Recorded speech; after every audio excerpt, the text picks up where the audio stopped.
आज का ये एपिसोड शुरू करने से पहले एक छोटी सी बात। क्या आप भी अपना पॉडकास्ट बनाने की सोच रहे हैं? तो एंकर ट्राई कीजिए।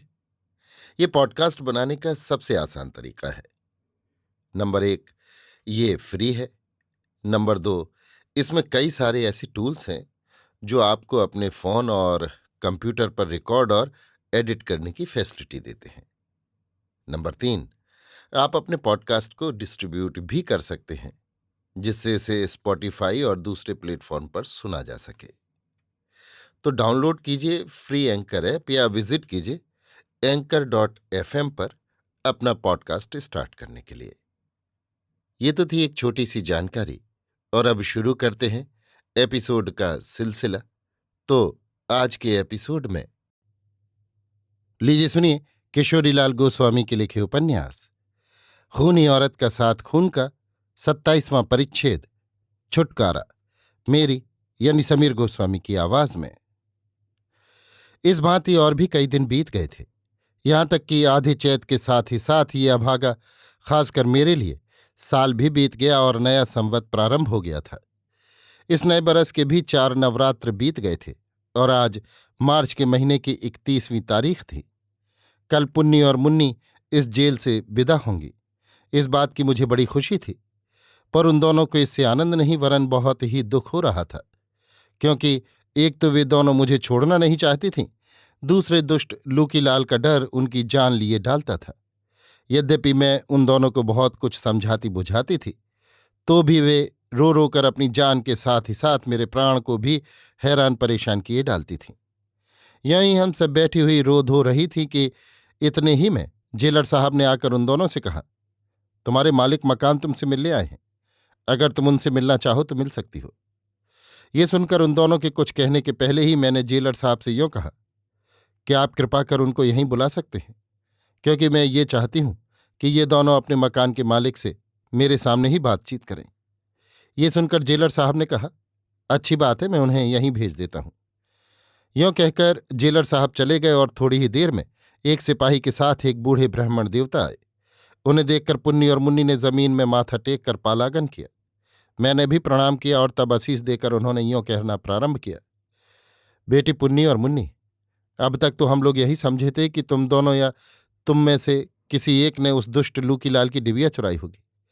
पर यहां आकर और तुम दोनों से टंटा करके उसने जो जुर्माना दिया, उसकी बात सारे शहर में खूब तेजी के साथ फैल गई है। अब सभी लोग उस पर थूकते और बेकसूर समझकर हजार मुंह से तुम दोनों की बड़ाई करते हैं। कल 1 अप्रैल है और मैंने अभी जेलर साहब से ये बात सुनी है कि कल सुबह 7 बजे तुम दोनों छोड़ दी जाओगी। ये बड़ी खुशी की बात हुई कि मैं ठीक समय पर यहां आया, इसलिए अब कोई चिंता की बात नहीं। कल बड़े तड़के में खुद और मोहल्ले के कई आदमी आवेंगे और तुम दोनों को घर लेवा ले जाएंगे। हम लोगों ने तुम दोनों के लिए एक बहुत अच्छी नौकरी भी ठीक कर ली है और इस बात का भी पूरा पूरा प्रबंध कर लिया है कि अगर अब की बार लूकीलाल तुम दोनों या तुम में से किसी को भी छेड़ेगा तो उसकी नाक काट ली जाएगी। तुम दोनों मुलई महाराज को तो जानती ही हो कि वे महल्ले में कैसे दबंग आदमी हैं। सो तुम्हारा हाल सुनकर वे लूकी पर बहुत ही बिगड़े और उन्होंने लूकी के घर जाकर उससे ये बात जोर देकर कह दी है कि अगर अब तू पुन्नी मुन्नी को जरा भी छेड़ेगा तो सारे बाजार तुझ पर जूते पड़ेंगे और तेरी पकौड़ी सी नाक साफ कर दी जाएगी। इसलिए अब तुम दोनों को उससे तनिक भी न डरना चाहिए। अच्छा, अब मैं जाता हूं। अब नारायण को सुमरन करके आज का दिन तुम दोनों और काट दो। यों कहकर वे जब चलने लगे तो हम सबों ने फिर उन्हें प्रणाम किया और वे उसी सिपाही के साथ चले गए। यद्यपि उनके आने और उनकी बातें सुनने से पुन्नी और मुन्नी के लिए मैं बिल्कुल बेफिक्र हो गई थी, पर उन दोनों का रोते रोते बुरा हाल हो रहा था और वे मुझे छोड़कर घर नहीं जाना चाहती थीं। पर भला ये कैसे हो सकता था, क्योंकि मियाद पूरी होने पर भला कोई कैदी एक दिन भी जेल के अंदर रह सकता है। यों ही रोते धोते तीसरे पहर के 4 बज गए। ठीक उसी समय एक कांस्टेबल आया और ये कहकर पुन्नी और मुन्नी को अपने साथ लेवा ले गया कि चलो, तुम दोनों को जेलर साहब बुला रहे हैं। उन दोनों के जाने पर मैंने उठकर हाथ मुंह धोकर थोड़ा सा पानी पिया। यद्यपि पुन्नी और मुन्नी के लिए मैं निश्चिंत हो गई थी और मुझे इस बात का पूरा भरोसा था कि अब उन दोनों पर लूकीलाल का जोर जुल्म न चलेगा, पर फिर भी उनका साथ छूटने से जो कुछ दुख मुझे होने वाला था उसका अंदाजा करके मेरा जी बैठा जाता था, क्योंकि इस बात की तो मुझे कुछ खबर थी ही नहीं कि मेरा क्या होगा या कितने दिनों तक मुझे इसी तरह जेल में सड़ना होगा। खैर, मैं इसी तरह की बातों को सोच रही थी कि इतने ही में पुन्नी और मुन्नी आकर मेरे पैरों पर गिर पड़ी और फिर उठ और हंसकर पुन्नी यूं कहने लगी, लीजिए सरकार, भगवान ने 1000 कानों से हम लोगों की विनती सुन ली। अब हम दोनों बहनें जीते जी आपके इन चरणों को छोड़कर कहीं नहीं जाएंगी। ये सुनकर और चक पकाकर मैंने पारी पारी से उन दोनों की ओर देखा और पुन्नी से यूं पूछा, क्यों, क्या बात है? जेलर साहब ने तुम दोनों को क्यों बुलाया था? ये सुनकर वे दोनों बहनें खूब खिलखिलाकर हंस पड़ी और पुन्नी ने कहा, सुनिए, बड़ी खुशी की बात है, अब हम दोनों आपका चरण छोड़कर कहीं नहीं जा सकती। मैंने कहा, पहले न बुझाओ और साफ साफ कहो कि क्या बात है।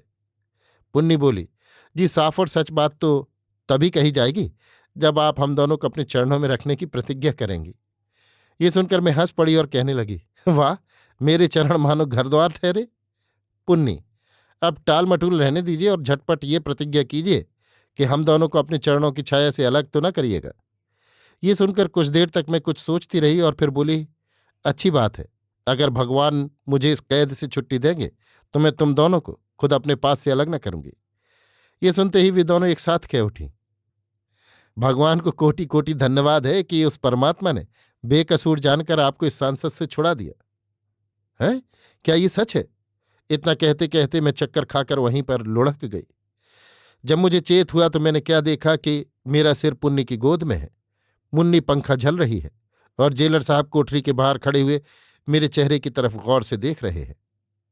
ये देखकर मैं उठ बैठी और जब मेरा जी ठिकाने हो गया तब जेलर साहब ने मुझसे कहा, बेटी दुलारी, अब तुम्हारा जी कैसा है? मैंने कहा, अब मैं अच्छी हूं, कहिए क्या बात है? जेलर साहब ने कहा, बड़ी खुशी की बात है कि अब तुम उस आनंद समाचार के सुनने के लिए तैयार हो। मैंने कहा, हाँ, अब मेरा जी ठिकाने हो गया है, इसलिए कृपा कर कहिए कि क्या बात है। जेलर साहब ने कहा, मैंने कचहरी से आकर पुन्नी और मुन्नी को इसीलिए बुलाया था कि इन दोनों के जरिए से तुम्हें खुशखबरी सुनाऊं, पर तुम तो जरा सा ही हाल सुनते सुनते बेसुध हो पड़ी थी। खैर, अब तुम खुलासे तौर से वो सुनो कि हाईकोर्ट ने तुमको बिल्कुल बेकसूर कहकर छोड़ दिया है। आज 2 बजे दिन को जज और मजिस्ट्रेट के नाम इसी आशय का तार आ गया और जज ने मजिस्ट्रेट को तुम्हें छोड़ देने को लिख भेजा। मजिस्ट्रेट ने मुझे बुलाकर ये हुक्म दिया है कि कल सुबह 7 बजे दुलारी छोड़ दी जाए। केवल इतना ही नहीं, वहीं कचहरी में भी मुझे बैरिस्टर दीनानाथ का तार मिला। उस तार में वे लिखते हैं कि दुलारी बेकसूर साबित होकर छुटकारा पा गई। कल 1 अप्रैल को सुबह 7 बजे वो जेल से छोड़ दी जाएगी। आप इस बात की उसे इत्तला दे दें। मैं अपने मित्र और भाई दयाल सिंह के पुत्र भाई निहाल सिंह और उनकी स्त्री श्रीमती सुकुमारी देवी के साथ 11:15 बजे रात की पैसेंजर गाड़ी से रवाना होकर सुबह 5:30 बजे के बाद कानपुर पहुंचूंगा और 7 बजने के पहले ही जेल पर आ जाऊंगा। मेरे आने के पहले आप दुलारी को अकेली न छोड़ दीजिएगा। बस, अब तुम परमात्मा को धन्यवाद दो। इतना कहकर जेलर साहब चले गए और मैंने हाथ जोड़ तथा शीस नवाकर भगवान की मन ही मन स्तुति की। इसके बाद मैंने उठकर पुन्नी और मुन्नी को गले लगाया और कहा, अब तुम दोनों मेरे जीवन की साथी नहीं।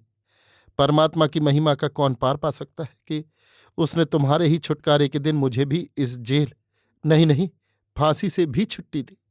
इतना कहते कहते मेरी आंखों से आंसू चल रहे थे, जिन्हें पुन्नी और मुन्नी ने पोंछा और उनके आंसुओं को मैंने। फिर हम सबों ने जरूरी कामों से निपट और नहा धोकर कुछ देर तक भगवान का भजन गाया। फिर पुन्नी और मुन्नी खाने चली गईं और मैंने भी सदा की भांति दूध पिया। जब पुन्नी और मुन्नी आ गई तब उन दोनों के साथ मैंने धीरे धीरे भगवान का भजन गाना प्रारंभ किया। क्योंकि जेल की ये आखिरी रात थी, इसलिए जागरण कर और भजन गाकर इसे बिताना हम लोगों ने ठीक समझा।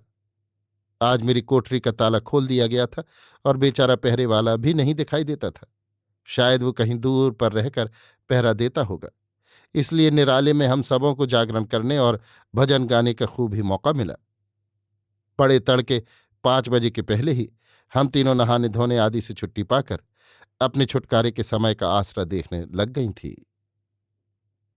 अभी आप सुन रहे थे किशोरीलाल गोस्वामी के लिखे उपन्यास खूनी औरत का साथ खून का 27वां परिच्छेद छुटकारा, मेरी यानी समीर गोस्वामी की आवाज में।